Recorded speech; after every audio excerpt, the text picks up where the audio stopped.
हाँ, तो आज का जो टॉपिक है वो यही है कि how to start basically stock market investing. और मतलब 15-20 मिनट्स में आप सबके लूंगा इसमें, राइट, जिसमें we will in discuss in detail, मतलब ओवरव्यू टाइप्स एक तरह से, कि क्या क्या चीजें हमें ध्यान रखनी है, क्या क्या मिस्टेक्स हम करते हैं, राइट। और एक बिहेवियरली पर्सपेक्टिव ऑल्सो क्या क्या चीजें हमें ध्यान रखनी होती है जब हम स्टॉक मार्केट इन्वेस्टिंग स्टार्ट करते हैं।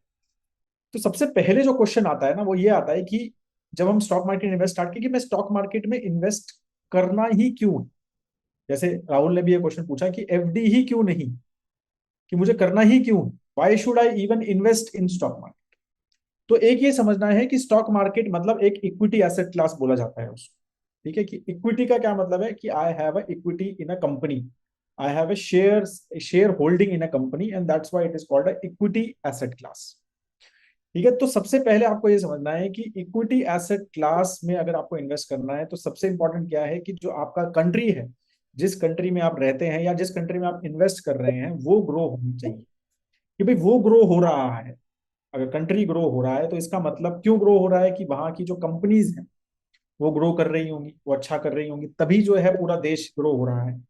जो वहां की अच्छी कंपनीज हैं वो बहुत अच्छा कर रही होंगी, तो इसीलिए देश ग्रो हो रहा है। तो जैसे एक ही गोल्डमैन सैक्स का चार्ट है, अगर आप देख पा रहे हैं राइट में, तो इसमें ये बोला है कि बाय 2075 उन्होंने बोला था कि इंडिया जो है वर्ल्ड की सेकंड बिगेस्ट इकोनॉमी हो जाएगी। It will be more than a $50 trillion economy, जो कि आज जो है अराउंड 3.7 $3.8 ट्रिलियन है। ठीक है, वो $50 ट्रिलियन की इकोनॉमी हो जाएगी। एंड ये रेड कलर से हम देख सकते हैं जो इंडिया की ग्रोथ उन्होंने बोली है, जो एक्सपेक्ट कर रहे हैं। और ये ऑलरेडी है कि जापान तो हम नेक्स्ट जो जापान हम जो है नेक्स्ट ईयर ही शायद उसको बीट कर देंगे, और जर्मनी को शायद हम 2-3 साल में बीट कर देंगे, तो हम थर्ड लार्जेस्ट तो 2028 में ही हो जाएंगे। और बाय 2075 जो है हम सेकंड, इवन हम बिगर देन यूनाइटेड स्टेट्स की एक्सपेक्टेशन उन्होंने बांध के रखी है। तो हम इक्विटी में क्यों डालें? क्यों? क्योंकि हमारा देश, हमारा देश अगर ग्रो कर रहा है इसका मतलब हमारी कंपनीज ग्रो करेंगी, हमारी कंपनीज अगर ग्रो करेंगी तो मैं अगर उस कंपनी का पार्ट हूँ, वो कंपनी में मेरी शेयर होल्डिंग है, तो इसका मतलब मैं भी ग्रो करूंगा, मेरा भी पैसा, मेरा भी इन्वेस्टमेंट ग्रो करेगा। और वो जो है अल्टीमेटली अगर पूरा देश, पूरा हाथी जो है वो एक 7-8% से, जो एक्सपेक्टेशन राइट में मैंने कुछ आर्टिकल के स्क्रीनशॉट डाले हैं कि 7.5% तक 2030 तक इंडिया की ग्रोथ एक्सपेक्टेड है। गोल्डमैन सैक्स कह रहा है कि 6% एक्सपेक्टेड है। फिनांस मिनिस्ट्री कह रही है कि हम $7.3 ट्रिलियन, मतलब अगेन 7% तक की इकोनॉमी का ग्रोथ एक्सपेक्टेड है। और ये रियल जीडीपी है, प्लस इस पे इन्फ्लेशन और ऐड होता है। रियल जीडीपी मतलब without inflation growth of country, जो पूरा हाथी, इन्फ्लेशन हटा के, प्राइस इंक्रीज हटा के, पूरा हाथी अगर 7-7.5% से ग्रो होगा, तो आपको समझना है कि जो इंडिया की अच्छी कंपनीज हैं वो उससे ज्यादा ग्रो होनी ही है। क्योंकि बहुत सारे लगार्ड्स हैं, बहुत सारी ऐसी कंपनी जो ग्रो नहीं कर रही, ऐसे सेक्टर्स हैं, एग्रीकल्चर जैसे सेक्टर है जो 2-3% से ही ग्रो करते हैं। तो इसका मतलब बड़ी कंपनी, जो अच्छी कंपनीज हैं, वो 7% से ज्यादा ग्रो कर रही हैं, या करना ही पड़ेगा उनको, तभी ये चीजें जो ये एक्सपर्ट के एस्टिमेट्स हैं ये कामयाब होंगे या ये सही होंगे। ठीक है, तो ये अगर होना है, ऐसा अगर एक्सपेक्टेड है, तो कहां पर इन्वेस्ट करें? हमें स्टॉक मार्केट में इन्वेस्ट करना। तो वाई शुड आई इन्वेस्ट, सबसे इंपॉर्टेंट है कि why should I invest in stock market, because my country is expected to grow very well in next 5 to 10 years। That is the first reason I should start investing in stock market. ठीक है, अब second reason है कि भाई ये चीज ऐसा नहीं है कि आज की बात है, this is how the market has been in the last few years, right. अगर हम ये एसेट क्लास डिफरेंस की बात करें कि इक्विटी जो कि स्टॉक एसेट क्लास है, जिसमें हमने सिंपल निफ्टी 50 टीआरआई एग्जांपल लिया है इसमें, ये सिंपल एग्जांपल है निफ्टी 50 टीआरआई, इसमें कोई बड़ा ऐसा एग्जांपल नहीं है कि ये वाला स्टॉक लिया है मैंने, वो लिया है। एक टॉप इंडिया की 50 कंपनी जिसका इंडेक्स है निफ्टी 50 टीआरआई, उसका एग्जांपल लिया है। यूएस के S&P 500 का एग्जांपल है, गोल्ड का, रियल एस्टेट, किसमें आप इन्वेस्ट करें? जो डेट है जैसे एफडी है उसमें इन्वेस्ट करें। तो अगर आपने ये 29 फरवरी 2024 तक का डेटा है, एक साल पहले अगर आपने इन्वेस्ट किया होता इन एसेट क्लासेस में, तो ये 1.3x हो जाता, ये 1.3x हो जाता।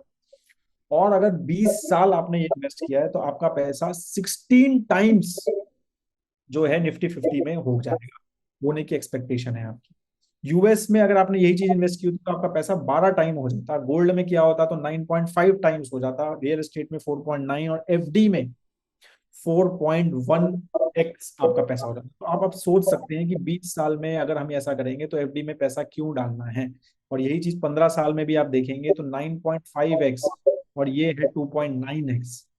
ठीक है, सेम चीज 10 साल में देखेंगे तो 4 गुना आपका पैसा जो है इंडियन इक्विटी में हुआ है। ये पास्ट हिस्टोरिकल डेटा, ये फ्यूचर एक्सपेक्टेशन नहीं है।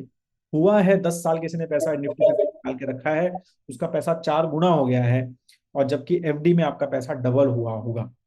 ठीक है, तो ये चीजें इस तरह से आप देखेंगे कि ये by the equity asset class क्यों ये बात की जाती है कि रात को जब हम सो रहे हैं तब हमारा ये पैसा कमा के देता है। क्यों? क्योंकि वो इस तरह की ग्रोथ हमें देता है। ठीक है, और ये कंपाउंडिंग का जब इम्पैक्ट देखते हैं कि भाई 20 साल में 16 टाइम हमारा पैसा हो जाएगा, कि किसी ने आज अगर 1 करोड़ डाले होंगे 20 साल के बाद तो 16 करोड़ मिलेंगे, और वो भी निफ्टी 50 में। जैसा मैं बोल रहा हूँ, बार बार मैं इस चीज पे फोकस कर रहा हूँ कि ये एक सबसे बेसिक इंडेक्स है।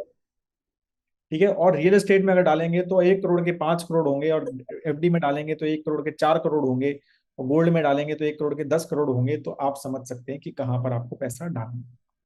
ठीक है, और एक और चीज मेरे को है कि ये हिस्टोरिकली बहुत इंटरेस्टिंग डेटा इन्होंने फंड्स इंडिया वालों ने डाला था कि अगर 7 इयर्स का क्यों टाइम होराइजन, मतलब by investing should be a long term investing. जब हम स्टॉक मार्केट में इन्वेस्ट कर रहे हैं तो हम लॉन्ग टर्म के हिसाब से ही क्यों सोचें, हम शॉर्ट टर्म के हिसाब से क्यों ना सोचें, हम 1 महीने के हिसाब से। तो सबसे पहले when you start investing, when you start stock market investing, सबसे इंपॉर्टेंट चीज ये है कि आप लॉन्ग टर्म इन्वेस्टिंग होराइजन होनी चाहिए। कम से कम 7 साल के लिए आपका थॉट होना चाहिए कि मैं इस कंपनी में इन्वेस्ट कर रहा हूँ, या मैं इक्विटी में कर रहा हूँ, या म्यूचुअल फंड्स में कर रहा हूँ, या निफ्टी 50 में कर रहा हूँ।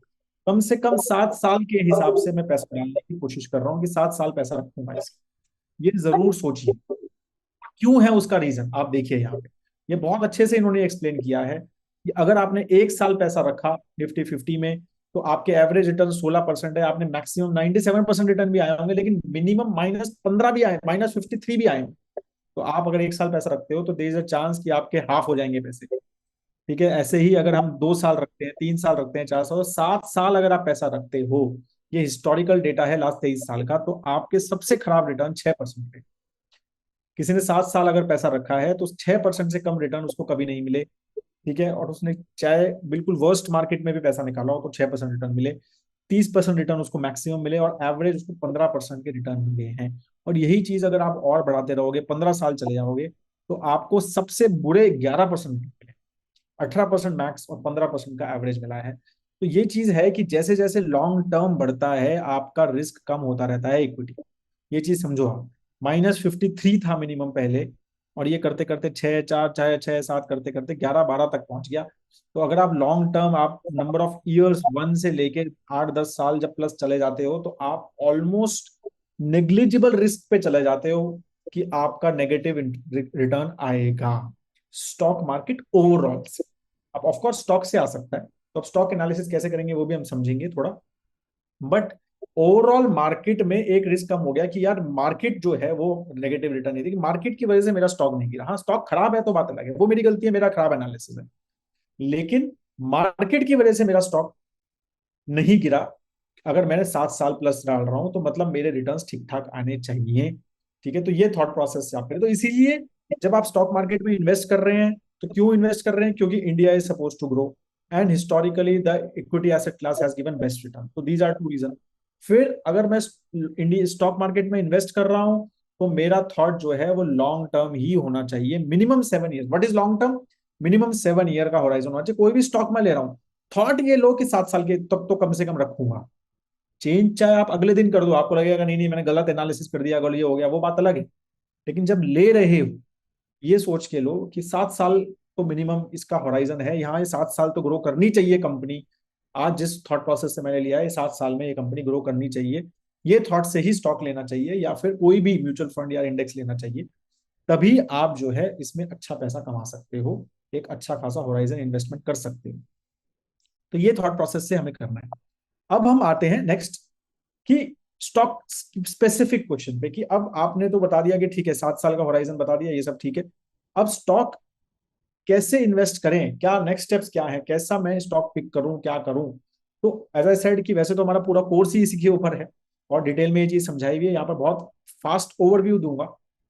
तो सबसे इंपॉर्टेंट ये वॉरेन बफेट जी का कोट है, शेयर्स जब हम स्टॉक एनालिसिस करते हैं तो ये चीज हमेशा याद रखें इस ये कोट को चिपका लो, प्रिंट ले लो और अपनी डेस्क पे चिपका लो जब भी आप स्टॉक एनालिसिस कर रहे हो, कि shares are not mere piece of paper, they represent part ownership of business. So when contemplating an investment think like a prospective owner. तो स्टॉक एनालिसिस का ये कोट मैं जैसे बोल रहा हूं कि ये अपनी डेस्क पे चिपका के रखो, जिस दिन शेयर्स खरीदने की बात कर रहे हो या स्टॉक एनालिसिस कर रहे हो, ये हमेशा सामने होना चाहिए। क्यों बोल रहा हूं ये? क्योंकि स्टॉक एनालिसिस जो होता है वो आपको एक पेपर नहीं है, आप एक्चुअली एक कंपनी में शेयर भागीदार बन रहे हैं, शेयर खरीद रहे हैं आप उस कंपनी, चाहे एक ले चाहे बहुत छोटे पार्ट हो, लेकिन हो तो आप शेयर होल्डर ना।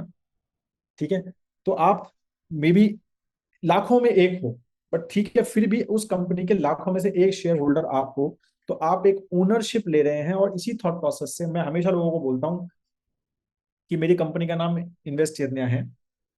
मैं लोगों को बोलता हूं कि अगर मैं आपको कन्विंस करूं और बोलूं कि सर, ठीक है, जैसे राहुल को अगर मैं बोलूं राहुल मेरे पास आओ यार मेरी कंपनी में इन्वेस्ट करो, तो राहुल कह रहे हैं मेरे पास सर 1 लाख रुपए हैं। मैंने कहा अच्छा 1 लाख रुपए हैं, राहुल यार 1 लाख रुपए मेरी कंपनी में इन्वेस्ट कर।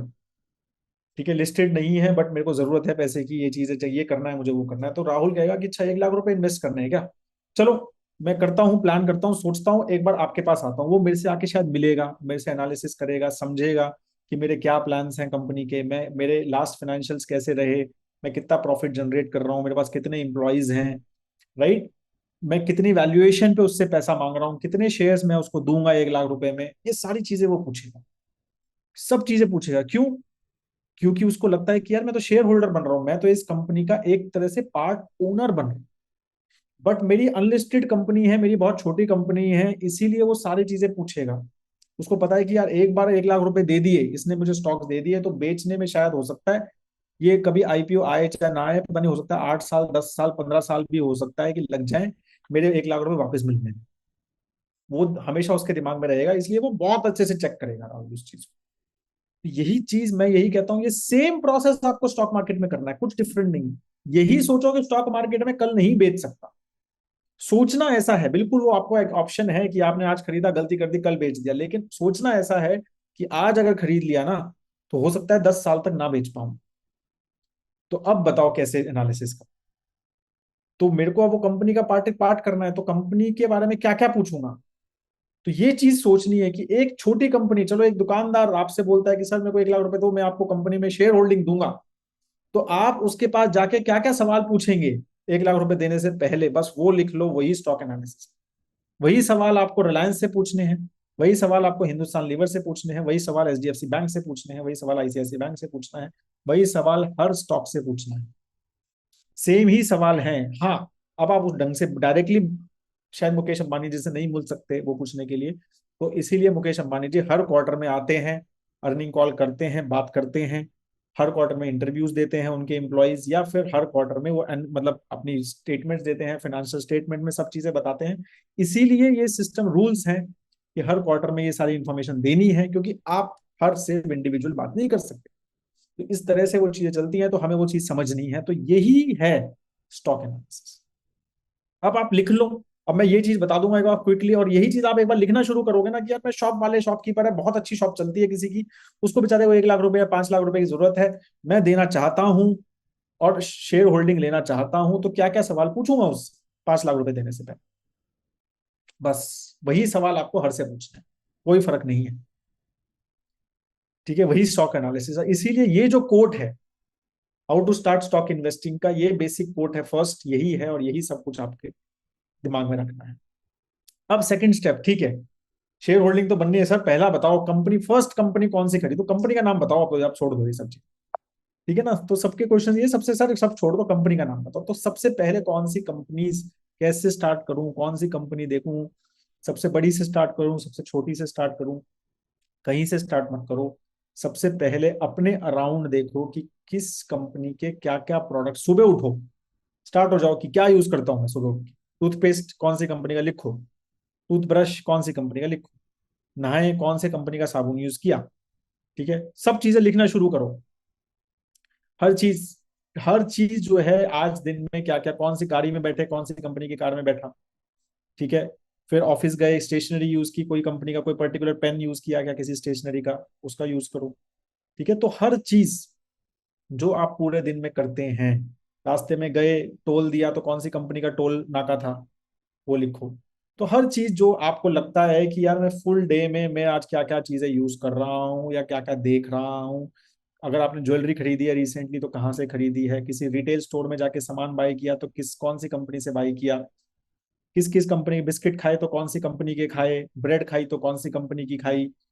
हर चीज जो है, बैंक अगर आपके पास है तो कौन सा बैंक है, आप उस बैंक से खुश हो क्या, आपके पास इंश्योरेंस है तो कौन सी कंपनी का इंश्योरेंस है, उससे खुश हो क्या, सब लिखो एक दिन बैठ के कि यार ये चीजें मेरे पास है। ठीक है, सबसे फर्स्ट ये चीज है, first stock analysis happens with the products we need, हम जो यूज करते हैं। एग्जांपल जैसे यहाँ लिया हुआ है बहुत अच्छे से, you like eating Maggi noodles, you check the company that makes it, कौन सी कंपनी मैगी बनाती है, मैगी बहुत सब हम बहुत सारे लोग खाते हैं मैगी, कौन सी कंपनी बनाती है, नेस्ले बनाती है। तो नेस्ले तो लिस्टेड कंपनी है, बिल्कुल लिस्टेड है इंडिया में, तो उसका एनुअल रिपोर्ट है उनकी वेबसाइट पे, एनुअल रिपोर्ट पढ़ो। अच्छा नेस्ले के और क्या क्या प्रोडक्ट्स हैं, ये देखो मैगी तो मुझे पसंद है, और क्या क्या है, अरे उनमें मैगी नूडल्स भी है, उनका तो सेरेलैक भी है, उनका तो प्रो नान भी है, उनके तो बहुत प्रोडक्ट्स हैं, उनके तो नेस्कैफे भी उनका है। फिर आपको पता चलेगा, अच्छा ये सब give details about the products of the company, industry कैसी है, क्या ग्रोथ है, क्या क्या और कहाँ कहाँ से पैसा कमाते हैं, कितना पैसा मैगी से कमाते हैं, बाकी से कमाते हैं, मैनेजमेंट क्या बोल रही है, आगे ग्रोथ क्या एक्सपेक्टेड है, क्या मैगी और भी ग्रो कर सकती है, क्या और बड़ा ब्रांड बन सकती है क्या जितना अभी है, और पैसा कमा सकते हैं क्या, ब्रांड मैगी का प्राइस बढ़ रहा है क्या। ठीक है, तो ये सारी चीजें समझो, कंपेयर फिर वैल्यूएशन की, भाई आज जो है इस प्राइस पे मेरे को इतने स्टॉक मिल रहे हैं, तो जैसे मैंने बोला कि वो वैल्यूएशन चेक, तो ये चीजें जो है यही प्रोसेस है, ऐसे ही स्टार्ट होता है स्टॉक, मैंने भी ऐसे ही किया था, सच में कह रहा हूं मैं, बिल्कुल ये एक्सरसाइज मैंने की थी जब मैं फर्स्ट टाइम यज्ञ स्टार्ट किया था, जब मैंने ये पूरा लॉन्ग टर्म इन्वेस्टिंग का थॉट प्रोसेस हमने बात करनी शुरू की थी। You will not believe this was exactly I did this exercise, मैं और परिमल मेरे जो पार्टनर है हम दोनों बैठे, हमने पूरी लिस्ट बनाई शुरू से लेकर रात तक, हम क्या खाते हैं, क्या करते हैं, किधर जाते हैं, क्या करते हैं, हर चीज क्या क्या यूज करते हैं, किस किस चीज से हम खुश हैं, किस किस चीज से हम खुश नहीं हैं, वो सब लिखा था। और फिर हमने उस कंपनीज का देखा, ये कौन कौन सी कंपनी लिस्टेड है, वो कंपनी लिस्टेड है, उसका एनालिसिस करना शुरू किया। This was the first exercise we did, this is how we actually started teaching investing and all everything in. ठीक है, तो मैं अपना एक्सपीरियंस बता रहा हूँ, कुछ अलग नहीं बता रहा हूँ। तो ये पहला आपका वो है। ठीक है, अब नेक्स्ट है कि हाउ टू पिक, अब भाई ये एनालिसिस करना कैसे है, तो हमने एक 5G एनालिसिस फ्रेमवर्क बनाया हुआ है, जिसके बारे में हमारे जो ई लर्निंग मॉड्यूल है बहुत डिटेल में इसी के बारे में, मतलब पूरा मॉड्यूल जो है इसी के अराउंड क्रिएट हुआ हुआ है। ठीक है, तो 5G मतलब सबसे पहले है फिनेंशियल्स। ठीक है, एफ 5G मतलब एफ से है फिनेंशियल्स, तो सबसे पहले कंपनी के हम देखेंगे फिनेंशियल्स की, कंपनी का रेवेन्यू कैसे ग्रो कर रहा है, प्रॉफिट कैसे ग्रो कर रहा है। हमें कंपनी तो अच्छी लगी, मेरे को कोलगेट में करता हूँ सुबह, कोलगेट लिस्टेड भी है, चलो कितना रेवेन्यू करती है, ग्रो कैसे कर रही है, कितना डेट लिया हुआ है, कितना मतलब लोन लिया, डेट मतलब लोन कितना लिया हुआ है उसने। राइट, तो बेसिक चीज है, राइट, उसके बहुत सारे और भी हमने और भी चीजें बात की, ROC रेशियोज होते हैं, डेट टू इक्विटी रेशियोज होते हैं, जो ये सब चीजें ROE रेशियोज होते हैं, तो बहुत सारे और इस तरह के रेशियोज चेक्स होते हैं, बैलेंसेस होते हैं फाइनेंशियल्स में, काफी डिटेल में मैं इसमें इस प्रेजेंटेशन में बहुत डिटेल में नहीं करूंगा उसको ऊपर, बिकॉज वो बहुत लंबा टॉपिक है। बट बहुत सारे ऐसे फैक्टर्स हैं जो आप ई लर्निंग करेंगे तो आपको समझेगा कि अच्छा ये चीजें चेक करनी, तो आप चेक करेंगे अच्छा ग्रोथ कर रही है क्या, प्रॉफिट ग्रो हो रहा है क्या, प्रॉफिट ग्रोथ है, कैश फ्लो भी ग्रो हो रहा है क्या, कैश फ्लो फ्रॉम ऑपरेशंस कितना है, कैश फ्लो ओवरऑल कितना है, फ्री कैश फ्लो कितना है, तो आप जब चीजें समझेंगे, बोरोइंग कितनी की है, डेट तो नहीं बढ़ गया, उसमें इंटरेस्ट कॉस्ट कितनी है, वो सारी चीजें समझेंगे। फिर आपको लगेगा नहीं यार कंपनी ग्रो भी अच्छा कर रही है, कोई लोन वगैरह भी नहीं है कंपनी पे, कोई खास टेंशन नहीं है, बिल्कुल अच्छा इंडस्ट्री है, सब बढ़िया, मतलब फाइनेंशियल्स अच्छे खासे ग्रो कर रहे हैं। ठीक है, बिल्कुल, और मोनोपोली स्टॉक है, तो सब चीजें आपने कहा कि फाइनेंशियल तो बहुत बढ़िया है। फिर आप जाओगे कि चलो यार अब इंडस्ट्री की बात करते हैं, कि चलो कोलगेट की जैसे बात कर रहे हैं, कोलगेट सबसे पहले हमने ब्रश की तो कोलगेट का याद आया, तो आपने कहा कि यार इस इंडस्ट्री को समझ लेते हैं, टूथपेस्ट ओवरऑल सेक्टर कैसे बढ़ रहा है, उसमें क्या क्या ग्रोथ रेट एक्सपेक्टेड है, क्या बहुत फास्ट ग्रोइंग सेक्टर है क्या। टूथपेस्ट तो बहुत शायद फास्ट ग्रोइंग नहीं होगा, लेकिन क्या अभी इस तरह से आप सोचोगे कि यार टूथपेस्ट की, चलो हमारा ये सेक्टर बहुत मे बी फास्ट ग्रोइंग नहीं है, अगर सभी तो लोग टूथपेस्ट यूज करते हैं और नॉर्मल ग्रो हो रहा है, जैसे इंडिया ग्रो हो रहा है तो वो भी ग्रो हो रहा है, लेकिन बहुत फास्ट ग्रो हो रहा है क्या, क्या लोग ज्यादा ब्रश करने लग गए हैं, नहीं ऐसा नहीं है, जैसे पहले करते थे अभी भी ऐसा ही करते हैं। क्या ज्यादा लोग कोलगेट यूज कर रहे हैं, पहले कोई लोग यूज करते थे, वो भी मेरे को ऐसा लगता नहीं है कि बहुत ज्यादा डिफरेंस है। हाँ, थोड़ा बहुत फर्क हो रहा होगा, लेकिन बहुत ज्यादा हो रहा है नहीं। क्या कोलगेट बाकी ब्रांड्स को किल कर रहा है क्या, जो पहले के थे? नहीं, ऐसा भी नहीं है, उसका ऑलरेडी बहुत बड़ा मार्केट शेयर है। तो इंडस्ट्री कैसे ग्रो नहीं है? इंडस्ट्री तो बहुत फास्ट ग्रो नहीं है, ठीक ठाक ग्रो है, ठीक है। तो ऐसे आप फिर दूसरी सेक्टर पे जाओगे मे बी। तो इस तरह से आप चलते रहोगे कि ठीक है यार, ये वाला नहीं फास्ट ग्रोथ है, तो मैं चलो बैंकिंग सेक्टर को देखता हूँ कि बैंकिंग सेक्टर में बहुत फास्ट लोन ज्यादा ले रहे हैं क्या लोग? बिल्कुल ज्यादा ले रहे हैं, सब कुछ ईएमआई पे मिल रहा है आजकल, तो लोग ज्यादा लो रहे हैं। तो इस तरह से आप अलग अलग इंडस्ट्री को समझोगे, क्वेश्चंस पूछोगे, अपना दिमाग लगाओगे कि मैं जो यूज कर रहा हूँ, मैं ज्यादा यूज कर रहा हूँ क्या इस चीज को, या पहले से ज्यादा यूज कर रहा हूँ, तो अपना भी दिमाग लगाओगे, थोड़ा एनालिसिस गूगल वगैरह पे सर्च करके, न्यूज़पेपर को पढ़ के, यूट्यूब चैनल्स को देखे, इंडस्ट्री को समझोगे कि हाँ यार, इस इंडस्ट्री के डायनामिक्स क्या है, ये ओवरऑल ग्रो कैसे कर, एक्सपेक्टेड क्या है आगे का, बहुत फास्ट ग्रोथ है या okay okay growth. Obviously we want to be in a sector which is very fast. हम ऐसी कंपनी जाएंगे जो बहुत फास्ट ग्रोथ सेक्टर में, राइट? जैसे डिफेंस सेक्टर है आजकल, गवर्नमेंट का बहुत फोकस, राइट? एरोप्लेन्स बना रही है हिंदुस्तान और एरोनॉटिकल्स, राइट? तो इस तरह की कंपनीज बहुत फास्ट ग्रो कर रही है, गवर्नमेंट बहुत फोकस कर रही है कि भाई हम और भी एरोप्लेन्स बनाए और भी ये बनाए, ठीक है? तो डिफेंस सेक्टर बहुत फास्ट ग्रोइंग है, तो इंडस्ट्री तो फास्ट है, उसमें पता ही है। अब उसके फाइनेंशियल शायद बहुत अच्छे नहीं होंगे, क्योंकि बहुत डेट लिया हुआ होगा, ये होगा, पहले ग्रोथ अच्छा नहीं होगा, लास्ट 2-3 साल का ही ग्रोथ होगा, तो अलग अलग चीजें हमें देखनी पड़ेगी। फिर आप जाओगे वैल्यूएशंस पे कि ठीक है यार, अभी मेरे को फाइनेंशियल भी अच्छे लगे, इंडस्ट्री भी अच्छी लगी, फिर मैं मान लो एंटरप्राइज पहले कर लेंगे कि हमें कंपनी भी अच्छी लगे। एंटरप्राइज मतलब कंपनी कैसी है, कंपनी का बिजनेस मॉडल कैसा है, कंपनी का बिजनेस और किस किस सेगमेंट में है। जैसे रिलायंस जैसी कंपनी है, भाई कितने सेगमेंट में है पता ही नहीं, इतना बड़ा रिटेल सेगमेंट है उनका, रिलायंस जियो है, जियो फाइनेंशियल है उनके पास, राइट? तो बहुत ही बड़ा क्रूड ऑयल बिजनेस है, पेट्रोकेमिकल बिजनेस है, तो पता नहीं कितने कहाँ कहाँ से रेवेन्यू आ रहा है। बिजनेस मॉडल समझो। ऐसे हर कंपनी का, ऐसे जैसे नेस्ले का हमने एग्जांपल दिया, भाई उसकी मैगी भी है, उसका प्रो नान भी है, तो बच्चों के लिए भी सेगमेंट अलग से है, चॉकलेट अलग से बनाती है वो कंपनी, राइट? नेस्कैफे के लिए अलग से कस्टमर है, मैगी अलग है, मैगी के भी अलग अलग फिर उनके बहुत सारे वेरिएंट्स हैं। तो इस तरह से हमारा बिजनेस मॉडल समझो तो, और फिर देखो कि हाँ, ये कंपनी कितनी स्ट्रांग है। भाई जितनी ज्यादा स्ट्रांग ब्रांड होंगे, क्या उसका मोट क्या है, मोट मतलब उसकी स्ट्रेंथ क्या है, कि ये जो तोड़ नहीं सकता कोई, ठीक है? तो वो चीज समझनी है कि क्या कंपनी के पास कोई ऐसी चीज है कि बाहर वाला कोई इसको तोड़ नहीं सकता, तो उतनी स्ट्रेंथ ज्यादा है।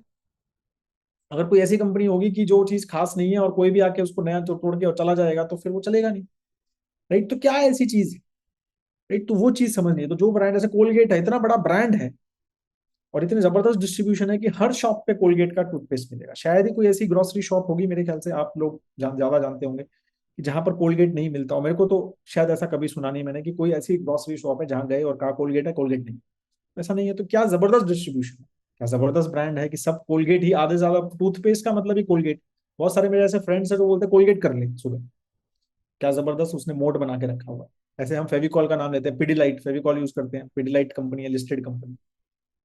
इस तरह की बहुत अच्छी अच्छी कंपनीज हैं जो बहुत स्ट्रॉन्ग बिजनेस मॉडल वाली, ठीक है? तो उसका वो समझना है। फिर अब ये सारी चीजें हैं कि भाई हमें कंपनी भी बहुत अच्छी लगी, हमें सेक्टर भी बहुत फास्ट ग्रोथ लग रहा है, फाइनेंशियल कंपनी ने ग्रोथ भी बहुत अच्छी दी है, लेकिन क्या कंपनी अभी ठीक वैल्यूएशन पे है, क्या सस्ती मिल रही है? ऐसा तो नहीं है मेरे को अच्छी लग रही है तो सबको ही अच्छी लग रही है, और सबको अच्छी लग रही है तो उन्होंने उसके भाव बहुत बढ़ाए हुए हैं, ठीक है ना? अब हमें अगर पनीर पसंद है, तो हम ये थोड़ी ना कि 1,000 रुपए किलो ले लेंगे उसको, ठीक है? तो हम कहेंगे ठीक है यार, अभी जब सस्ता होगा जब लूंगा, इतना क्या जल्दी है, तो वैल्यू भी तो देखूंगा ना मैं उसकी, ठीक है? कोई चीज मुझे पसंद है तो मैं उसके एक कॉस्ट देखूंगा ना, कि ये थोड़ी ना कि किसी भी प्राइस पे ले लूंगा। ठीक है, अच्छा है भाई, बहुत अच्छी कंपनी है, बहुत अच्छी इंडस्ट्री है, बहुत फाइनेंशियल है, लेकिन इतनी ज्यादा महंगी अवेलेबल है मार्केट में, और वो कैसा महंगापन पता चलता है वो भी बहुत, as I said, e learning में बहुत अच्छे से समझेंगे। P ratios, PEG ratios, EV by EBITDA ratios, बहुत सारे अलग अलग तरीके हैं, हम डीसीएफ करते हैं, बहुत सारे ऑप्शन है, और ये बहुत आर्ट है। वैल्यूएशन इज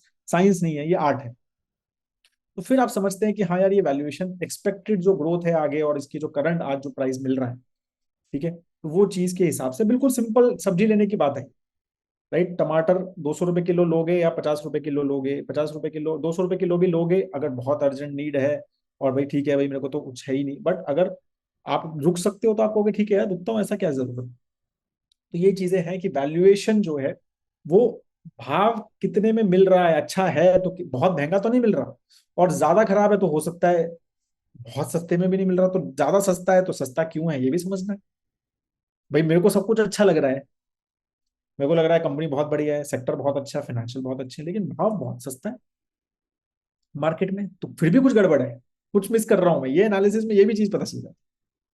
ठीक है। और क्या कहते हैं, उल्टा भी है कि ऐसा भी कभी कभी होता है कि बिल्कुल सब कुछ खराब लग रहा है कि यार कंपनी बिल्कुल बेकार, बेकार सेक्टर में, फाइनेंशियल इतने खराब, कोई ग्रोथ नहीं, कोई कुछ नहीं, बट भाव इतने महंगे, ये भी क्यों है? तो ये एनालिसिस, ये सब चीजें ट्रेंड समझना है कि मार्केट, लोग इसको भाव क्यों इतना दे रहे हैं, इतना ज्यादा उसकी ज्यादा रैली क्यों, ये स्टॉक प्राइस इतना क्यों बढ़ा है। ठीक है। तो ये वैल्यूएशन से आपको समझ आता है। और लास्ट है गवर्नेंस। अल्टीमेटली क्या होता है, कंपनी तो लोग चलाते हैं, सबसे ज्यादा लोग चलाते हैं, लाइक सबसे सबसे इंपॉर्टेंट फैक्टर जब हम स्टॉक एनालिसिस करते हैं, सबसे इंपॉर्टेंट फैक्टर कोई मेरे से पूछे क्या, वो है कि how are the folks at the top. Top management कैसा है, कितना अच्छा है, बुरा है, वो सबसे इंपॉर्टेंट। टॉप मैनेजमेंट अगर अच्छा है तो एक कंपनी जो एवरेज कंपनी है, एवरेज इंडस्ट्री में है, लास्ट में अच्छा नहीं किया, लेकिन नया मैनेजमेंट बहुत अच्छा है, तो उसने भी जबरदस्त उसको ग्रो किया है। और बहुत एग्जाम्पल्स हैं, बहुत, एक आध दो नहीं, बहुत ऐसे एग्जाम्पल्स हैं कि कंपनी का मैनेजमेंट चेंज हुआ और कंपनी की काया ही पलट हो गई। और मैं दो तीन एग्जाम्पल तो आपको वैसे ही दे सकता हूँ। मैक्स हेल्थ केयर, 5-6 साल पहले देखो क्या हालत थी उस हॉस्पिटल कंपनी की, और अब क्या हालत है।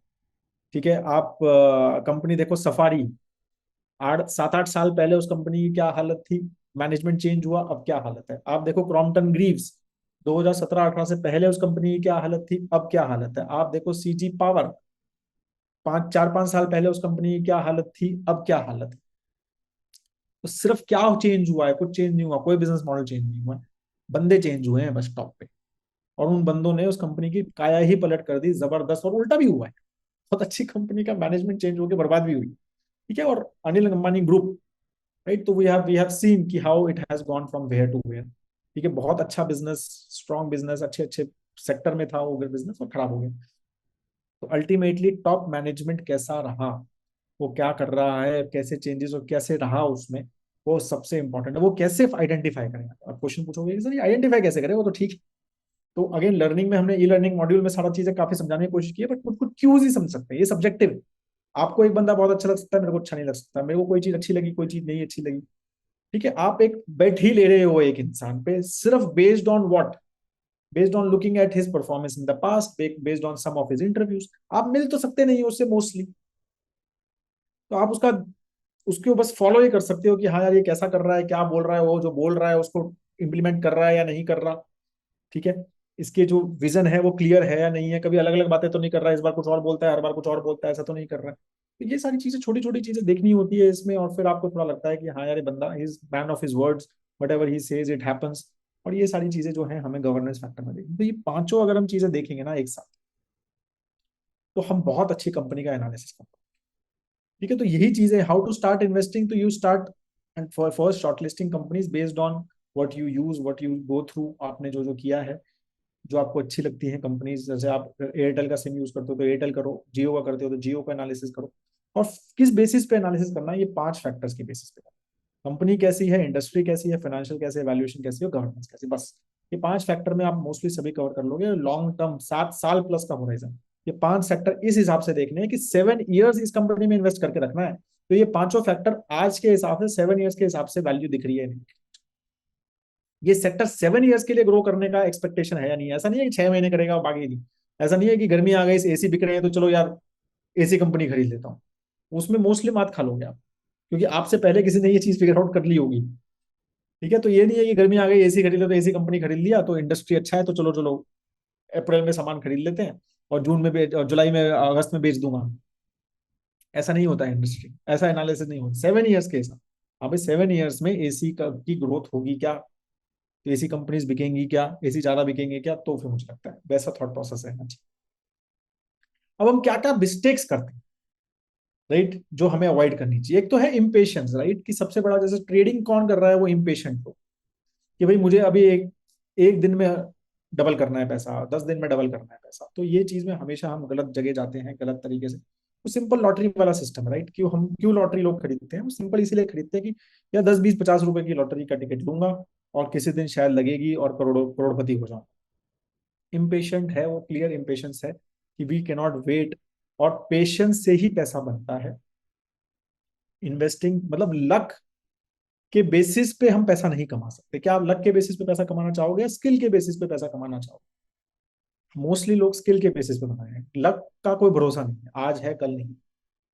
लक जो है वो बिल्कुल काम कर सकता है, अगर आप करोगे शायद आपका बहुत अच्छा लक चलेगा और बहुत अच्छा कर सकते हो, लेकिन लक के बेसिस पे क्या हम अपने रिटायरमेंट प्लानिंग कर सकते हैं? क्या बच्चों की एजुकेशन प्लान कर सकते हैं? क्या घर खरीदना है वो मेरे लक के बेसिस पे प्लान होगा? नहीं। वो चीजें लक के बेसिस पे क्या प्लान नहीं होंगी, वो पेशेंस और स्किल के बेसिस पे ही होंगी। तो इसलिए इम्पेशेंस कभी नहीं दिखाना है स्टॉक मार्केट में। पेशेंस के हिसाब से जो आपके एजम्पशंस थे, जो आपने 5G एनालिसिस किया, अब आपने स्टॉक खरीद लिया, स्टॉक गिर गया, इसका मतलब ये नहीं है कि स्टॉक खराब हो गया। आप फिर से एनालिसिस करो, समझो कि मैंने जो एजम्पशन लिए थे वो ठीक थे, उसमें कुछ चेंज हुआ है क्या? जो मैंने सोचा था उसमें चेंज नहीं हुआ है, चेंज स्टॉक को गिरने तो कोई फर्क नहीं पड़ता है। गिरा है तो अच्छी बात है और खरीदूंगा। पेशेंस रहो। अगर सब कुछ सही है तो हाँ, कुछ चेंज हो गया है, जो मैंने एनालिसिस किया था यार ये चीज तो ऐसा होगी लेकिन ऐसा तो नहीं हुई, तो बिल्कुल ही अलग हो गई, ऐसा हो गया वैसा हो गया, तो वो अलग चीज। Short term trading, right? तो टिपिकल हम शॉर्ट टर्म थॉट प्रोसेस के हिसाब से इन्वेस्टिंग करते हैं। इन्वेस्टिंग क्या मतलब? ट्रेडिंग करते हैं। बहुत नॉर्मल चीज है, जब सबसे ज्यादा ट्रेडिंग अकाउंट्स खुल रहे हैं इंडिया में, एक एक लास्ट क्वार्टर में मैंने देखा कि almost 1.2 crore plus stock market या ट्रेडिंग अकाउंट्स खुले हैं। बहुत सारे लोग, ये चीज है क्योंकि शॉर्ट टर्म पैसा बनाने की हमारी एक्सपेक्टेशन रहती है, और इस तरह ही मोस्टली लोग जो हमें ट्रेडिंग की तरफ लेके जा रहे हैं, मुझे ऐसा लगता है कि they have their own ulterior motives behind behind it. ये चीज समझनी है कि जितने ज्यादा आप जैसे हमारे जैसे इन्वेस्टर्स, रिटेल इन्वेस्टर्स आएंगे, उतने ज्यादा बड़ी फिशेस ज्यादा पैसा कमाएंगे। जैसे मैंने बोला, जीरो सम गेम है कि एक कमा रहा है तो दूसरा लूज कर रहा है, तो जितने ज्यादा लूजर्स आएंगे उतना ज्यादा जो कमाने वाला है वो ज्यादा कमाएगा। उसका काम क्या है? लूजर्स को इकट्ठा करो, ठीक है? और लूजर्स इकट्ठे कैसे होंगे? तो बता बता के कि बहुत अच्छा है, यहाँ लूज नहीं करोगे, जीतोगे, तो ही बहुत सारे लूजर्स इकट्ठे होंगे। ठीक है? Superficial knowledge, right? आप कोई भी कंपनी में अगर सुपरफिशियली सिर्फ सुन सान के ये, अरे हाँ हाँ ये बहुत अच्छी कंपनी है, अरे एयरटेल तो बहुत बढ़िया कंपनी है, जबरदस्त है, कोई टेंशन नहीं है, ले ले। हाँ हाँ यार एयरटेल तो अच्छी ही होगी ना, तो मैं तो सिम यूज करता हूँ, मैं तो उसका वाईफाई भी यूज करता हूँ, अच्छी कंपनी, चलो ले लिया। सुपरफिशियल नॉलेज, ये मिस्टेक्स बहुत होती हैं। इस यस बैंक भी बहुत अच्छा स्टॉक था 10 साल पहले, वोडाफोन भी बहुत अच्छा स्टॉक था 10 साल पहले, राइट? तो सुपरफिशियल नॉलेज के बेसिस पे स्टॉक्स नहीं होंगे, नहीं खरीदने चाहिए कभी भी। इसी तरह से मोस्टली लोग जो है स्मॉल कैप, माइक्रो कैप में इन्वेस्ट करते हैं सुपरफिशियल नॉलेज की। लोग कोई बता देता अरे यार ये कंपनी जबरदस्त है, ये पता है इलेक्ट्रिक व्हीकल लेके आ रही है, 4-5 साल में ये आने वाला है, इसमें ये नया एरोप्लेन बनाने वाली है, ये करने वाली है, ये सेमीकंडक्टर प्लांट बनने वाला है, राइट? तो ये सारी चीजें हैं। तो सुपरफिशियल नॉलेज हम के बेसिस पे हम डीप नहीं जाते, समझते नहीं है उस कंपनी का बिजनेस, वो सब चीजें नहीं करते, और हमें लगता है कि यार ये सुपरफिशियल नॉलेज है और हम उसमें इन्वेस्ट कर देते हैं, तो वो नहीं करना चाहिए। Following the crowd and coming to form of fear of missing out, right? तो ये सिंपल चीजें हैं। अरे इसने इसमें पैसा डाला था, उसने बोला मेरा डबल हो गया, मैंने क्यों नहीं डाला, मैं भी डाल देता हूँ। Normal, very normal thing. Fear of missing out, कि कोई आपको फ्रेंड बोलेगा कि यार पता है तेरे को, मैंने टाटा मोटर्स में जान डाला था जब 80 रुपए का स्टॉक था, और देखो अब वो 1000 रुपए का हो गया। ठीक है, 2 साल 3 साल में 1000 रुपए का 10 गुना वो स्टॉक हो गया, क्या जबरदस्त। मैंने क्या स्टॉक में, मैं बताता हूँ, अभी डाल ले स्टॉक टाटा मोटर्स। तो अभी डालना है क्या? नहीं डालना है यार। मतलब वो चीजें आपको following the crowd, coming to fear of missing out नहीं होना चाहिए। अपना एनालिसिस, अपने एनालिसिस पे फोकस करो। समझो कि भाई ठीक है, अब 80 रुपए में तो नहीं मिल रहा, अब तो 1000 रुपए में मिल रहा है, तो 1000 रुपए में एंट्री लेनी है या नहीं लेनी है? ठीक है, ये मतलब नहीं है कि अब वो 10,000 का हो जाएगा क्योंकि 80 से 1000 का हुआ है, नहीं। Don't follow the crowd. Crypto में बहुत लोग इसीलिए फंसे कि यार सब, अरे सब पैसा कमा रहे हैं, सब पैसा कमा रहे हैं, बहुत पैसा है इसमें, तो सब लोग उसमें घुस गए। ट्रेडिंग में भी फॉलो द क्राउड, कि अरे वो पता नहीं कितना कमा रहा है, मैंने आज 1000 रुपए कमाए, मैंने 1 लाख कमाए एक दिन में, मैंने 2 घंटे में 5 लाख रुपए कमा लिए ट्रेडिंग करके। टिपिकल है। But I am telling you, no one tells you the entire story. सिर्फ लोग अपनी जीत ही बताते हैं, कोई अपनी हार नहीं बताता। ट्रेडिंग में भी या छोटी माइक्रो कैप इन्वेस्टिंग में भी या बड़ी इन्वेस्टिंग में भी, अगर किसी ने टाटा मोटर एक्चुअल में 80 रुपए में लिया है, तो उसने बहुत सारी ऐसी कंपनी में भी लिया होगा जो कुछ नहीं करा, बट वो सिर्फ आपको टाटा मोटर्स के बारे में बता रहा है और आपको fear of missing out create कर रहा है। बिजनेस स्टडी नहीं करते हम, ठीक है, वही है सुपरफिशियल नॉलेज, कि हमने अच्छे से बिजनेस को स्टडी नहीं किया है तो ये मिस्टेक करते हैं। इसलिए हम कन्विंस नहीं होते जब तक हम स्टडी करेंगे बिजनेस को अच्छे से, उसको मैंने जैसे बोला, शेयर होल्डर बनना है आपको। ठीक है, जैसे आप यज्ञ में इन्वेस्ट, मेरी कंपनी में इन्वेस्ट करने का प्लान करेंगे, वैसे ही आपको रिलायंस में प्लान करना है। सेम क्वेश्चंस पूछने हैं। अगर आपका अच्छा बिजनेस का स्टडी होगा आप कन्विंस्ड होगे, आप इधर ज्यादा हिलोगे नहीं। Small allocation over analysis, right. तो बहुत सारे लोग जो हैं बहुत थोड़े थोड़े पैसे डाल, आपकी कैपेसिटी मान लो 10 लाख रुपए डालने की है, डाला आपने 1,000 रुपए, 5,000 रुपए, 10,000 रुपए। बहुत सारे मैंने ऐसे ऐसे पोर्टफोलियो देखे हैं कि जिनकी ओवरऑल जिनके पास 10-10, 20-20 करोड़ रुपए हैं, उन्होंने भी स्टॉक्स में 20-20, 25-25 हजार रुपए डाल के रखे हैं, सिर्फ 20-20, 25-25, 20 करोड़ रुपए पैसा है, डाला है 25,000 रुपए एक स्टॉक में। और ऐसा कर करके 25-20, 25-25, 30 हजार बहुत सारे स्टॉक्स में डाले हैं। ओवर एलोकेशंस, स्मॉल एलोकेशंस करते हैं, एनालिसिस ज्यादा करते हैं, अरे नहीं नहीं मैं डाल के रखा है, देखूंगा बढ़ेगा तो देखूंगा, सोचूंगा, क्या सोचना है उसमें। आप अपना एनालिसिस ढंग से करो और अच्छे से एलोकेशन लो। कब तक देखोगे, कब तक एनालिसिस करोगे? ठीक है, ये बहुत ज्यादा होता है कि थोड़ा थोड़ा 1,000 रुपए डाले, 2,000 रुपए डाले और एनालिसिस करते जा रहे हैं। बिहेवियरल बायस, राइट, कि रिसेंसी बायस, कि अभी रिसेंटली डिफेंस सेक्टर बहुत अच्छा किया तो आगे भी करेगा, ऐसा बायस हमारा, तो इसलिए मैं उसमें डाल देता हूँ। एंकर बायस, कि मैंने स्टॉक 200 रुपए में खरीदा था, 500 का है, तो मैं तो जब तक 200 पे नहीं आएगा वापस नहीं खरीदूंगा। एंकर बायस। लॉस एवर्जन, लॉस बुक नहीं करना। चाहे यस बैंक का स्टॉक 300 रुपए से 50 रुपए पे पहुंच गया, लेकिन नहीं वापस 300 पे जाएगा, लॉस बुक नहीं करूंगा। ये बिहेवियरल बायसेस हैं बहुत, हर 80-90% people who are investing in stock ये उनके होते हैं, ये समझना है।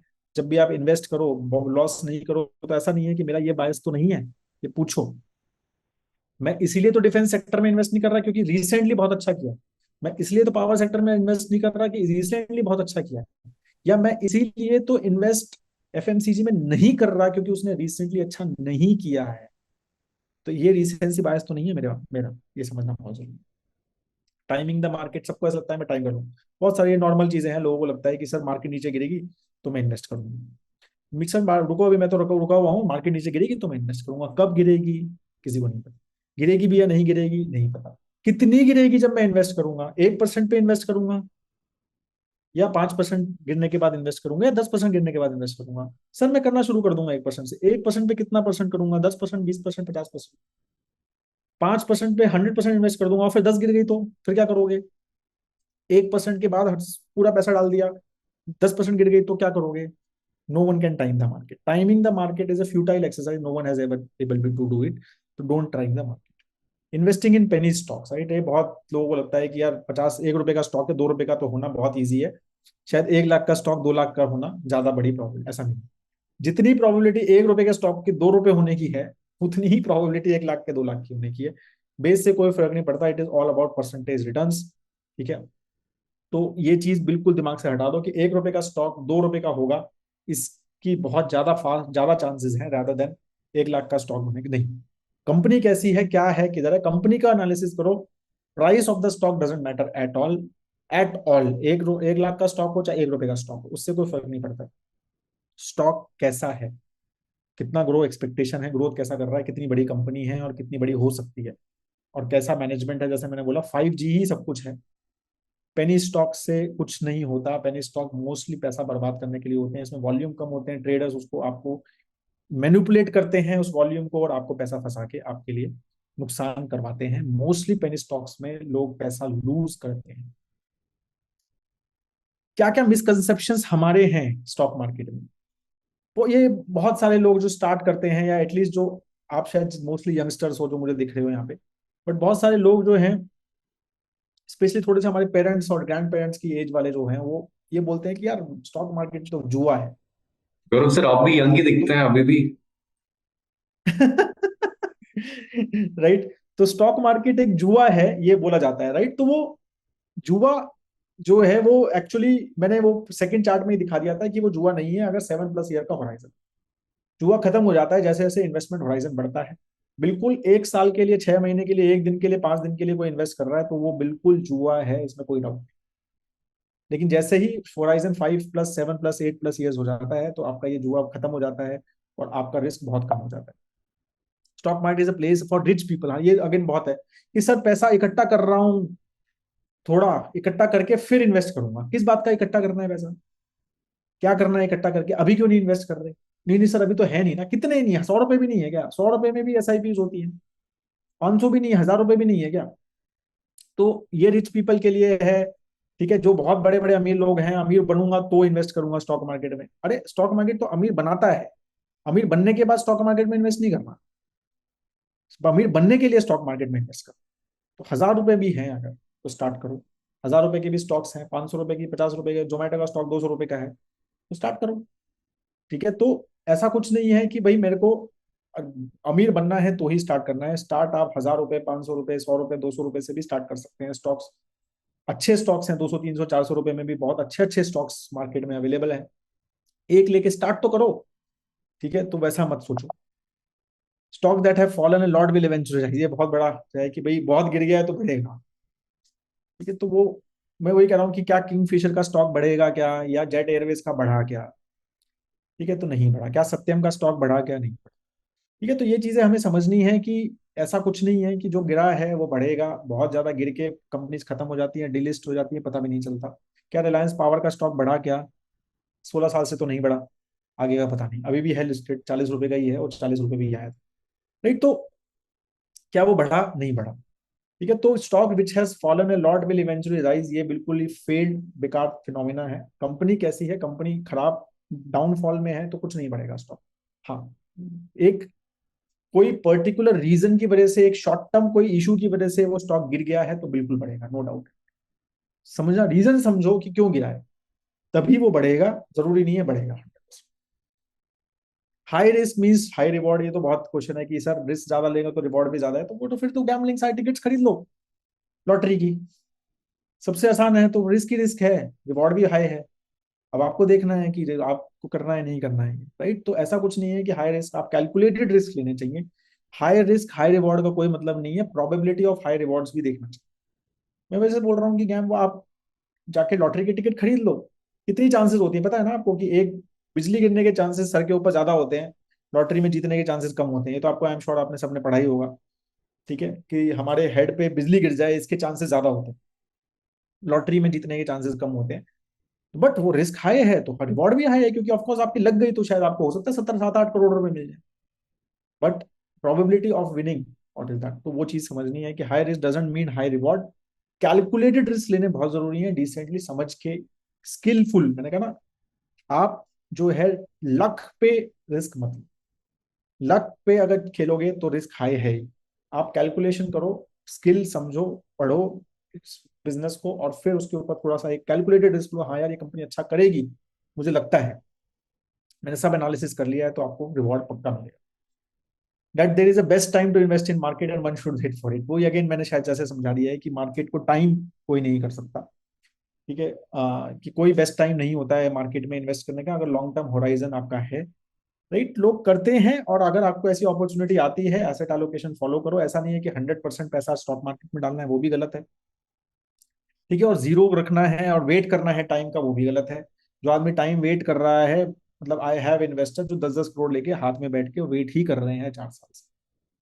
ठीक है, जो वेट करता ही रहता है, जो वेट कर रहा है, तो ज्यादा वेट मत करो। स्टॉक मार्केट जो है 8,000 से लेके अभी 24,000 पहुंच गई, 3 टाइम्स हो गई है 4 साल में। और आई हैव इन्वेस्टर्स जो अभी भी वेट कर रहे हैं। ठीक है, तो there is no best time to invest in the market. तो this is the last basically thank you slide, कि when you invest you are buying a day that you don't have to work. So that is the thought process you should have, कि when you are investing in stock market, कि मैं एक अच्छी company में एक share holder बन रहा हूँ, और ये कंपनी अच्छा काम करेगी, ग्रो करेगी, मेरे को भी पैसा देगी, आगे ग्रो करवाएगी, तो मैं शायद एक दिन कम काम करूंगा और मैं अच्छा ग्रो कर पाऊंगा इसके साथ। तो that is the thought process you should have while investing in stock market. तो that is all I have on this. ठीक है, मैंने शायद ज्यादा टाइम बोल दिया है, काफी सारा बोला मैंने आज। ठीक है, तो बाकी राहुल कुछ क्वेश्चंस लेने हैं क्या, कुछ एक आध दो, और या फिर क्लोज करें? Sure, sir. It was very nice और enlightening session था. And I think like there's a line कि market always impatient से patience को reward करती है, impatient से पैसा लेके जिसके पास patience रहता है वो उसको reward करती है. And sir एक इसमें ये चीज है कि जो हमारा कोर्स है स्टॉक मार्केट इन्वेस्टिंग के ऊपर काफी सारे मेरे पे क्वेश्चंस आ रहे हैं, लोग उसके बारे में जानना चाह रहे हैं, लाइक क्या है, कैसे डिजाइन किया गया है एंड इसका एंड गोल क्या है, तो उसके ऊपर sir from your side. So basically see, in हमारा थॉट प्रोसेस आपको एक लॉन्ग टर्म इन्वेस्टर, मतलब स्टॉक एनालिसिस सिखाना है। एक फंडामेंटल स्टॉक एनालिसिस की, जैसे जो मैंने आपको बताया कि ये 5G एनालिसिस की फिनेंशियल, अब मैं बोल रहा हूँ कि फिनेंशियल एनालिसिस, बट फिनेंशियल में क्या एनालिसिस करना है। और फिनेंशियल एनालिसिस ऐसा नहीं होता है कि मैं हिंदुस्तान लीवर और एचडीएफसी बैंक का एनालिसिस सेम होता है। भाई एक बैंक है, एक इंश्योरेंस कंपनी है, एक एफएमसीजी कंपनी है, एक वेदांता जैसी मैन्युफैक्चरिंग कंपनी है, उन सब के लिए अलग अलग फैक्टर्स और प्रोसेस देखना पड़ता है। बैंक का बिजनेस मॉडल बिल्कुल अलग है, सर्फ बनाने वाली एफ हिंदुस्तान लीवर का बिल्कुल अलग है, राइट। टाटा मोटर्स का बिजनेस मॉडल बिल्कुल अलग है, पावर का बिजनेस मॉडल अलग है। तो उनका एनालिसिस भी अलग अलग होता है। अब वो एनालिसिस कैसे करना है, उसमें क्या क्या चीजें मेजरली ध्यान, क्या क्या ऐसे पैरामीटर्स हैं जो जनरिक हैं, जो सब में चलते हैं, वो समझाने। वैसे फिनेंशियल है तो इस तरह से उसका पूरा डिटेल में समझाया हुआ है, क्या क्या पैरामीटर्स हैं, क्या क्या फैक्टर्स हैं, डिटेल में एग्जाम्पल के साथ बहुत सारे इस तरह से फिनेंशियल फैक्टर समझाए हैं। ऐसे आई जो है इंडस्ट्री, इंडस्ट्री में अब इंडस्ट्री कैसे एनालिसिस करें, ठीक है, तो वो कैसे कैसे क्या क्या चीजें, मार्केट शेयर देखो, मार्केट शेयर में ग्रोथ देखो, लोग क्या एक्सपेक्ट कर रहे हैं, लास्ट ग्रोथ देखो, आपको क्या लगता है, गवर्नमेंट कितना फोकस कर रही है, कितना इन्वेस्ट कर रही है उस सेक्टर में, तो सारे फैक्टर्स हैं। तो आपको इंडस्ट्री तो उसका क्या क्या फैक्टर्स हैं, अगेन वो भी सेक्टर वाइज अलग अलग हो। बैंकिंग सेक्टर ग्रो कैसा कर रहा है उसके अलग फैक्टर्स होंगे, उसके रिस्क भी देखने हैं। अभी ये सिर्फ ग्रोथ नहीं देख कि रिस्क क्या है इस सेक्टर के। एफएमसीजी के रिस्क बहुत अलग है, वहां पर कंपटीशन बहुत ज्यादा है, उसका ये रिस्क, ठीक है। और अगर हम वहीं चले जाएं, जैसे कंपनी लाइक सीडीएसएल है, जो मतलब बेसिकली रेगुलेटरी एजेंसीज हैं, रेगुलेटरी थॉट प्रोसेस की, जैसे आप पे चलो डिफेंस में चले जाएं कि हिंदुस्तान एरोनॉटिक्स है या भारत इलेक्ट्रॉनिक्स कंपनी है, जो कि पीएसयू कंपनीज हैं, उनको कोई कंपटीशन नहीं है, वो तो गवर्नमेंट की कंपनीज है, कोई कंपटीशन नहीं है, सारा गवर्नमेंट का बिजनेस उनके पास जाता है। लेकिन उनके अलग रिस्क है, उनके रिस्क है एग्जीक्यूशन के, भाई ढंग से एग्जीक्यूट नहीं करते, उनके रिस्क है बहुत हाई डेट के, तो उनके अलग रिस्क है, तो उस इंडस्ट्री के अलग रिस्क है, तो रिस्क भी समझने हैं। तो क्या क्या फैक्टर्स आप समझ रहे हो, ऐसे 5 के 5 हमारे एनालिसिस का, उसके डिटेल में एक एक फैक्टर, उसमें balance sheet analysis, profit and loss analysis, financials में वहां तक गए हैं हम। मोट एनालिसिस एंटरप्राइज में कि मोट क्या क्या होते हैं, कंपनीज के अलग अलग सेक्टर्स क्या क्या है, बहुत सारे सेक्टर वाइज एनालिसिस भी किए गए हैं। बैंकिंग का अलग से समझाया हुआ है कि बैंकिंग का एनालिसिस कैसे करना होता है। तो और वैल्यूएशंस, अगेन कौन कौन से फैक्टर्स वैल्यूएशंस में देखने हैं, पी कैसे होता है, क्या क्या होता है। तो बेसिकली जो मैंने 5G फ्रेमवर्क आपको समझाया है, उसका बहुत डीप एनालिसिस एक बनाने की कोशिश की। उसके बाद एटलीस्ट आपको एक बेसिक ढांचा आपका रेडी हो जाएगा कि अगर मुझे एक शेयर या एक कंपनी का एनालिसिस करना है, तो मोटा मोटा मुझे क्या क्या देखना है और इसका क्या मतलब होता है। आधी से ज्यादा चीजें हमें पता ही नहीं होती, हम पहली बार अगर स्टार्ट कर रहे हैं, डिप्रिसिएशन क्या होता है यार, क्या फैक्टर है, क्या देखूं क्या नहीं देखूं, अच्छी चीज है बड़ी बुरी चीज है, तो वो चीज वहां समझाने की कोशिश की हुई है। पी फंड, पी क्या होता है, सब लोग पढ़ाई प्राइस टू इक्विटी बात करते हैं, क्या होता है ये, वो वहां समझाने की कोशिश की है। तो इसीलिए बेसिक आप जो है, आप एक लैंग्वेज स्टॉक मार्केट की समझ पाएंगे, डिटेल में स्टॉक एनालिसिस कर पाएंगे ऑफ कोर्स। और जैसे जैसे आप वो करेंगे तो ही आपको प्रैक्टिस होगी। वो एक बार बेसिक समझ लो, फिर आप करना शुरू करोगे, फिर रेफर करोगे, ठीक है यार मैं फाइनेंशियल कर रहा हूँ, ये नहीं समझ आ रहा, ये वापस देख लेता हूँ। और फिर भी और भी चीजें हैं ऐसी जो नहीं समझ आ रही, तो फिर वी आर देयर, इस तरह के सेशंस करते जा रहे हैं, वहां क्वेश्चंस पूछो, समझो कि सर ये देखो समझ नहीं आया, मैंने ट्राई किया था लेकिन ये समझ नहीं आया, इस कंपनी में ये है। और there will be nuances, 100% stock market में हम रोज लर्न कर रहे हैं, आप सब तो नए हैं मोस्टली। एवरी डे नया टर्म मुझे पता चलता है, नई चीज मुझे समझ आती है, मतलब नए नए टर्म्स यूज होते हैं, और it is the fastest moving market in the world, her second change हो रही है, ये हमें पता है। पिछले सेकंड कुछ मार्केट अलग थी, आज अलग है, हर सेकंड अलग चेंज हो रही है। तो ये जो फास्टनेस है वो भी उसके साथ भी हमें चेंज करना है, अपने आप को समझना है। आज नया सेक्टर, आज किसी और सेक्टर की बात हो रही होगी, कल किसी और सेक्टर की बात होगी, पहले ईवीज की बात हो रही है, अब हाइब्रिड की बात हो रही है, क्या वापस किस चीज की बात होगी पता नहीं। तो ये सारी चीजें हैं, this is how things change. तो बी अलर्ट, बी मतलब ये चीज लर्निंग मशीन है स्टॉक मार्केट, और सबसे पहला बेसिक समझना जरूरी है, फिर आप नेक्स्ट लेवल पे जाएंगे। तो ये बेसिक कोर्स है, इवन एडवांस भी लेवल्स में है इसमें। मुझे लगता है इसके अलावा बहुत ज्यादा कोई जरूरत नहीं है फ्रैंकली आपको पढ़ने की, उसके बाद बस आपको एग्जीक्यूट करना है, कंपनी के बारे में पढ़ना शुरू करना है, वही आपकी लर्निंग। बेसिक और कुछ करने की जरूरत नहीं है, आप सब कुछ मोटा मोटा आप समझ लेंगे इसको। सर एक क्वेश्चन है कि मतलब from where I can get your courses, तो जिनका ये क्वेश्चन है आपको कोर्सेज कहाँ से मिल सकते हैं, तो जस्ट आपको मैं बता देना चाहता हूँ, we are running a sale आज के दिन, हमारी एंड डे सेल है। If you want to buy our courses तो डिस्क्रिप्शन में कमेंट में मैं आपको एक लिंक दे दे रहा हूँ, वहां से आपको हमारे कोर्स का एक्सेस मिल जाएगा। एंड सर कुछ और भी क्वेश्चंस हैं हमारे पास। कुछ टेक्निकल क्वेश्चंस हैं जिसपे हम लोग एक राउंड और कर लेंगे, और कुछ रिपीटेड क्वेश्चंस है। अल्टीमेटली सर कोर्स के बारे में ही लोग पूछ रहे हैं। तो गौरव सर, लाइक कोर्स में भी इसी एनर्जी के साथ रहोगे ना, या फिर कोर्स पे एनर्जी कुछ और रहेगी आपकी? नहीं नहीं, वहां तो इससे ज्यादा एनर्जी है। वहां तो परिमल ने भी बहुत सारे वीडियोस बनाए हुए हैं, वो मेरे से बहुत ज्यादा एनर्जेटिक आदमी है वो। ठीक है, तो तो मेरे से वो 3 टाइम्स मोर एनर्जी है, तो उसने भी बहुत वीडियोस बनाए हुए हैं।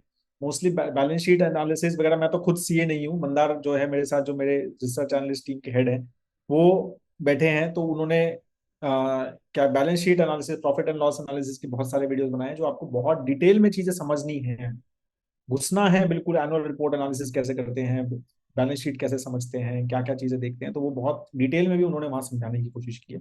तो बेसिकली मैंने ऐसा बोला, एक बेसिक टू एडवांस पूरा चीजें समझाने की कोशिश की है। आप कैसे इन्वेस्टर हैं, आपको कितना समझना है, कहाँ तक पहुंचना है।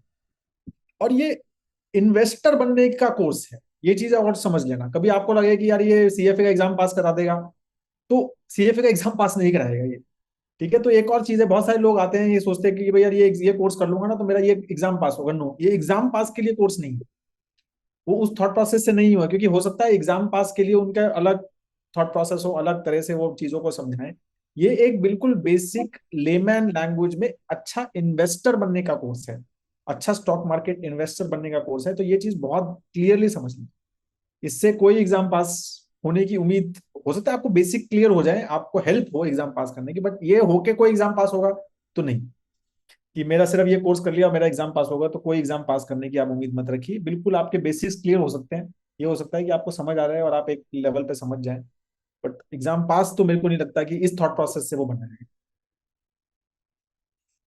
ओके आदर्श, आप रिकॉर्डिंग्स मांग रहे हो, तो जो हमारी लास्ट वाली रिकॉर्डिंग थी वो यूट्यूब पे है, और ये वाली रिकॉर्डिंग भी आई जस्ट आस्क की टीम आपको प्रोवाइड करवा सके। आई जस्ट इंश्योर आपको यूट्यूब के मीडियम के थ्रू, या फिर अदरवाइज हम लोग आपको ये वीडियोस करवा दें।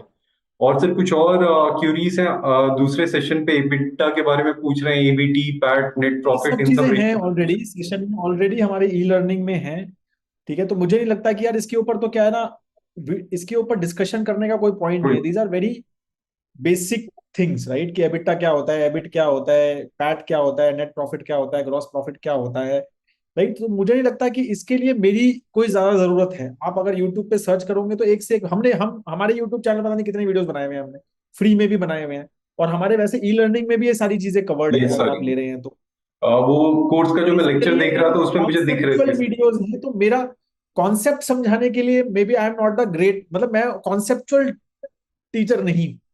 मैं ये बिल्कुल डिटेल में नहीं समझा सकता कि यार एबिटा का ये मतलब है, इस तरह ये ऐसे ऐसे करना चाहिए और इस तरह से करना चाहिए, नहीं, वो थॉट प्रोसेस नहीं है। आपको मोटा मोटा ये है कि स्टॉक एनालिसिस कैसे करना है, एबिटा का रोल कितना है उसमें, एबिट का कितना रोल है, प्रॉफिट देखना है या नेट प्रॉफिट कब देखना है, एबिटा कब देखना है, कौन सी इंडस्ट्री के लिए, वो चीजों के लिए हम फिर भी समझ समझ सकते हैं। लेकिन ये क्या है क्या नहीं है, वो आप पहले एक बार इसलिए कोर्स कर लो। मेरे को लगता है कि आपके 90% एटलीस्ट ये बेसिक चीजें जो है ना, यही ऑब्जेक्टिव यही है कि आपके क्वेश्चंस बहुत रिफाइन हो जाएंगे। आपके क्वेश्चन फिर ये होगा कि सर अब ये वाला जो सेक्टर है, इसमें मैं एबिटा का ज्यादा रेलेवेंस है या फिर नेट प्रॉफिट देखूं, या इसमें मैं ग्रॉस प्रॉफिट देखूं या एबिट देखूं। अब इसका पैट तो है ही नहीं सर, तो एबिटा देख लें क्या?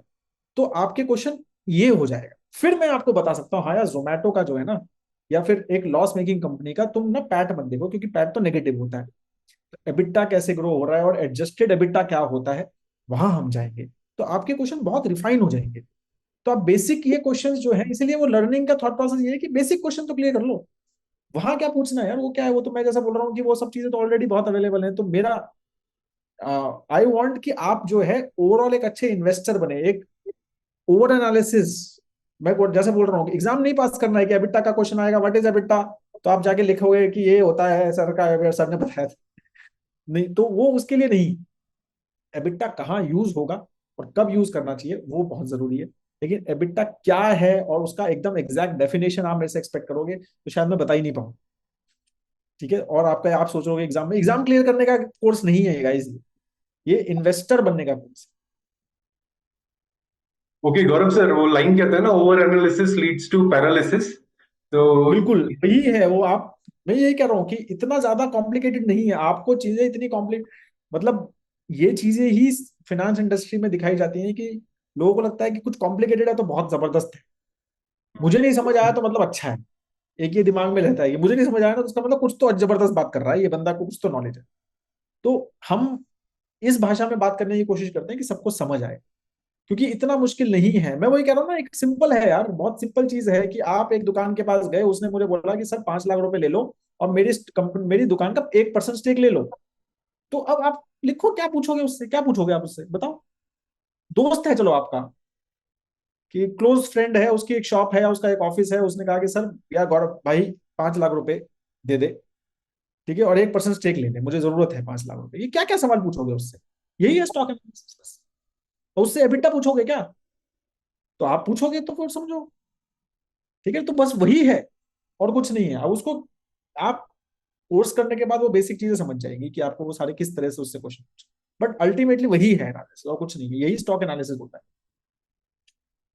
ओके, एज यूजुअल गौरव सर, आपके साथ जो भी मीटिंग एंड ये डिस्कशंस रहते हैं, दीज आर ऑलवेज इंसाइटफुल। आप कुछ ना कुछ लर्निंग्स लेके जाते हो, and I am very sure जितने लोग आज हमारे साथ जुड़े हैं सभी के लिए बहुत अच्छी लर्निंग का एक मीडियम रहा होगा ये वाला सेशन। एंड आज और भी अच्छी चीज ये है कि we are running sale on our stock market investing courses. तो ऑल दो जितने लोग आप सभी पूछ रहे हैं, you can have a look at that course. और इस सेशन के टाइम पे आपने एक चीज देखी होगी, आई हैड सर्टेन क्वेश्चंस जो गौरव सर ऑलरेडी अपनी पीपीटी में लेके आए हुए थे, प्रेजेंटेशन में लेके आए हुए थे। लाइकवाइज हमारा कोर्स है, ऑल दोस जो आपके डाउट्स हैं, जो आपके कंफ्यूजन्स हैं, it could be very well that वो उस कोर्स में ऑलरेडी सर ने कवर कर रखे, सर एंड सर की टीम ने ऑलरेडी कवर करके रखे हैं। So Gaurav sir, Mandav, thanks a lot for joining me today, and I thank everyone whomsoever has joined us today. आपकी कोई भी doubts या queries हैं, you can still write in the comments. I'll take it next time. Gaurav sir, once again, thank you a lot for joining. Thanks Rahul, thank you, bye guys, bye.